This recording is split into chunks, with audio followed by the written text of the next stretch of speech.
My link to the ASRC is that I was a member here 25 years ago when the ASRC was across the road in a little hole-in-the-wall fruit shop. In 2000, Senada Suljagic arrived in Australia as a child refugee after years of displacement across Europe. Like many newly arrived families, her mother was trying to navigate a new country, a new language, and an uncertain future.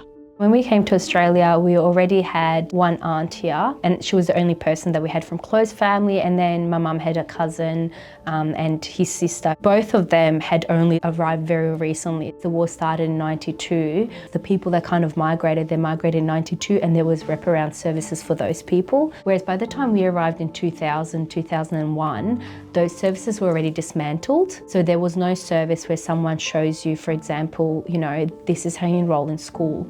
This is where you go to buy stationery. Everything was unfamiliar. There were no smartphones, no Google Maps, and very little guidance. Like many refugee families, they were trying to work everything out from scratch. The ASRC at that time, it just felt like going shopping. Like you'd actually come with a trolley, like we'd have the little grandma shopping trolley, and then even walking today and looking at how the ASRC does it, it's still that same concept of people having dignity and having choice. For Senada's family, support wasn't just about food. It was about dignity, it was about choice, and it gave her mother one less thing to worry about while rebuilding a life in Australia. So the ASRC was always kind of in the background of my life. ASRC was always like this voice that they were giving to people that absolutely under no circumstance would have a voice, would not even know that they have a voice or that they have certain rights. Today, Senada is a successful business owner and advocate. The values that shaped her family's journey continue to shape the way she contributes to her community.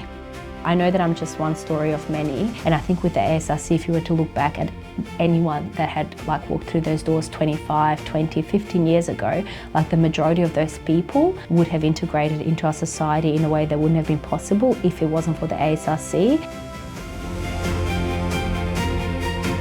You can now take the privileges that you had of having had that support, and you can now give it back to someone else that is maybe arriving here now.